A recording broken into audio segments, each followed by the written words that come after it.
I smoked and then slow cooked a brisket in a bath of its own liquefied fat, resulting in a dish that is packed with extreme flavor and tenderness. If you're willing to go the extra mile to make a perfect brisket, then this recipe is going to be your go-to for making a brisket. Not even the best Texas barbecue joints can compete with. So let's get smoking. Confit is a classic French cooking technique that involves slowly cooking meat in fat over a long period of time. This results in tender, juicy meat that is packed with flavor. I decided to try this method with brisket, and the results were honestly amazing. This is an amazing recipe that will almost make you never want plain old regular smoked brisket again. But speaking of smoking regular old brisket, that's what we need to do first, starting with the trimming. This is a 12-pound Wangus brisket from Brant Lake Wagyu, and I'm starting by taking the fat cap down to a 1/4 inch.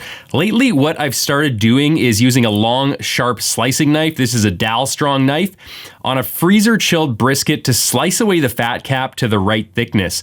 I'll make peek cuts once in a while to see how close I am to the meat, because if I'm not careful, I can accidentally go down too far to the actual meat. You can see I exposed a bit of meat on the fat cap already. It's probably going to happen to you, so don't worry about it too much, but keep in mind that moisture will be pushed out in those exposed areas, and this inhibits bark formation unless you're diligent about soaking it up with a paper towel or tipping it to let the juices run off, for example, by propping it up with a beer can or a piece of wood underneath it. The ideal brisket has an uninterrupted 1/4 inch fat cap covering the entire flat and most of the point. That's going to give you the nicest looking bark. Next, I slice off the silver skin on the bottom of the brisket, and I cut off as much of the hard fat as I can. And lastly, I'll round off the flat in one big semicircular slice to remove the thinnest part of the flat. That tends to burn and just dries out during a long cook, so it's okay to slice it off.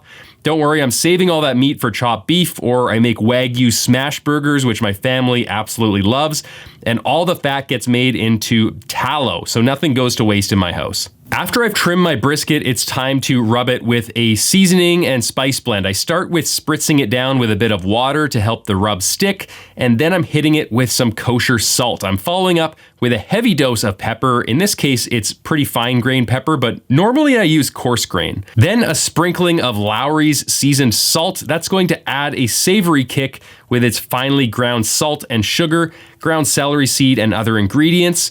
Then I flip the brisket over and I repeat the process to the other side, leaving it for about 30 minutes on the counter before it's ready to go in the smoker. Now, while the brisket is soaking up the rub on the counter, I'm preheating my offset smoker by lighting some charcoal. This is going to provide a heat base, and I'll be adding small splits or chunks of wood throughout the cook to give it a little bit of extra heat and the smoke. I'm using my totally badass grill gun to light the charcoal. It takes about 60 seconds. There's no fussing around with charcoal chimneys, and very little smoke created during the lighting process because it burns so hot. If you guys have an offset, Kamado, kettle, or really any charcoal burning smoker, I highly recommend investing in one of these grill guns because it will make your life a lot easier. There's a link in the description section below if you guys want to check it out. After the smoker's preheated to around 250 degrees Fahrenheit, I'm placing the brisket on the far left side, point facing the fire. I'm using my wireless meter probe to monitor both the internal temp and the ambient temp. This is how I get a read on what my temperatures are doing and when I need to add a new split or new coals to the fire. Sometimes I'll sit outside and watch the fire itself to dial in the temps a lot better, but it's a rainy day and I've got dad stuff to do and a lot of chores, so I'm just gonna do my monitoring from my phone, and that is fine with me. I wanna take a minute to thank Shaker and Spoon for sponsoring this video and sending me their monthly cocktail subscription service to try. I've been known to have a drink or 3 when I tend the smoker, but I've never been that good at cocktails, mainly because I have to research them, buy all the fancy ingredients, and then figure out how to actually make them. But Shaker and Spoon solves this problem by sending you a box every month with 3 cocktail recipes with all the bitters, all the syrups, all the aromatics, and other ingredients to make up to 12 cocktails. You only need to add your favorite liquor. Ooh, That's deadly. If I made these old fashions for my friends when they came over, they would be blown away. They'd be like, Steve, where did you learn how to make cocktails out of the blue? This is extremely good. I'm surprised that I was able to make this myself. Shaker and spoon made it super easy for me to enjoy a day of barbecuing and enjoying old fashions and whiskey sours with my dad and my family, and that's what it's all about, guys, family. And more importantly, out alpha mailing your dad by serving up not only an amazing brisket, but amazing cocktails to boot. So click on the link in the description section below and use my code STBBQ to get $20 off your Shaker and Spoon subscription. You guys are gonna love it. When the brisket hits 165 degrees internal, about 4 to 6 hours into the cook, I'm taking it off the smoker and placing it in the confit bath. Then I pray to barbecue Jesus that this is going to work because I won't be looking at it again for another 18 hours and I've never done it before. Before I jump forward in time to show you guys the results, let's look at my setup here because it needs a little bit of explanation. What you're looking at is a Rubbermaid tub filled with water. In the middle of the tub is a large pot full of melted beef tallow.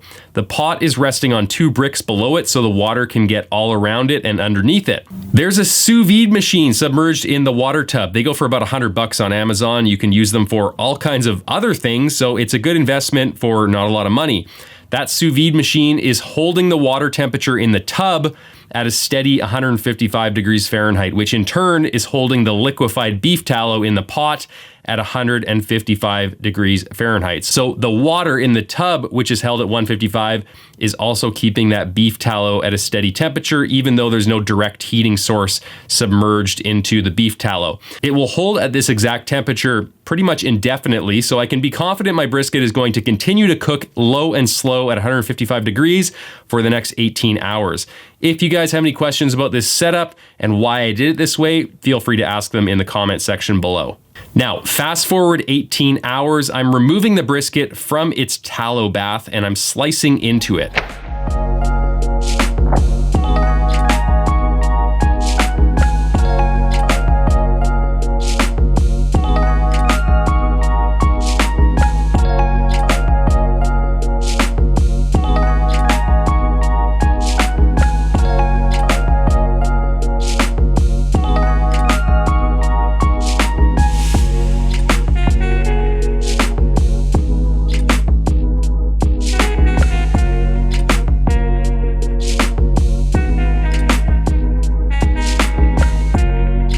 Super excited for this. This looks amazing.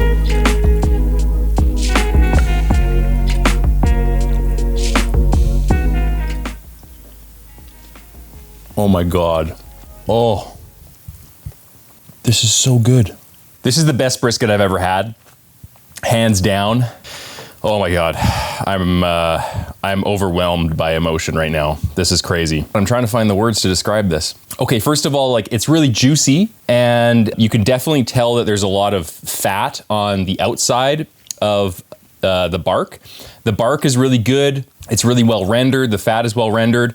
The meat is perfectly cooked. It doesn't have that pot roasty, dry flavor or taste that you get when you take the brisket up to 200 degrees plus. It has the more kind of roast beefy, or not roast beefy, but prime rib type texture on the palate that you get when the brisket is finished low and slow, and it finishes at a temperature of around like 170 to 190.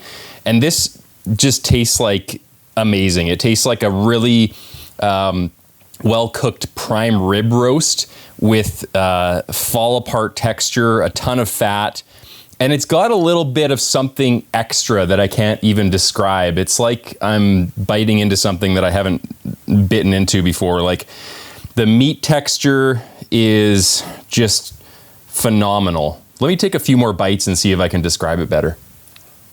And this is the flat. This is the flat that I'm trying. I haven't even tried the point yet. It's like a new flavor. I've never experienced this flavor before. Hold on, I'm gonna get my wife to try this because this is crazy. Okay, I've just got my wife here. She's off camera and she's gonna give us her tasting notes. I'm just gonna take another slice of the flat here. Do you want to give me an honest opinion? Yeah, what's your honest opinion? The fat is really salty. Again, the meat still doesn't like melt in my mouth. Like the bark doesn't like come through as much of it. Like I think I like when your briskets that are the ones that have like the drier bark. Does it taste like kind of more like beefy, like more like a prime rib roast? Yeah. Yeah, because this has been finished to a lower temperature. Yeah. So it's not as like dry, and you're probably used to like the crumbly texture and like it falls apart in your mouth, right? Yeah. This one definitely tastes like this. If you told me this was prime rib, I would have thought that. Yeah. For sure. Yeah, absolutely. That's the thing that came out to me the most. It's like very prime ribby, very fatty.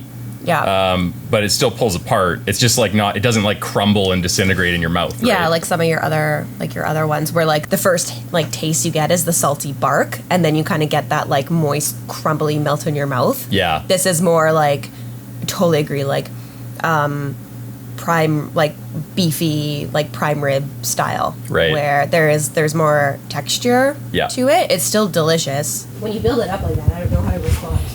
Well, I know, like this is the most amazing thing ever, and I think it just tastes like beef. Yeah, I mean, maybe we have just different taste buds or something. I mean, you probably have a way more sophisticated. Because like, well, it's just like I love the prime rib type of like beefy flavor. Because usually my briskets are like they fall apart in your mouth, and that's like what most briskets are. But this just like it feels like it retained more moisture. It's like a different kind of experience. Yeah, I would agree. Like this. Oh, yeah. I'm in heaven right now. All right, well, I'll leave you to be with your brisket. Okay, so that was my wife's opinion, a little bit different than mine. I think this is amazing, and maybe it's because I've tasted so many briskets before, and they're all cooked a certain way, and this is so different that I'm just appreciating it more. Or maybe I've just got more of the taste buds for salt and fat. But the thing that she didn't like as much was it's really fatty. It tasted like a fatty piece of beef. But she did notice, as I noticed, that it's more of like a prime rib type texture on your mouth. Still really pull apart, still really good. But she prefers my briskets that have better bark, they're crunchier, and then they have like a crumbly, fall apart sort of texture in your mouth. Those are the ones that I finish up to like 203, and I just wrap in butcher paper normally.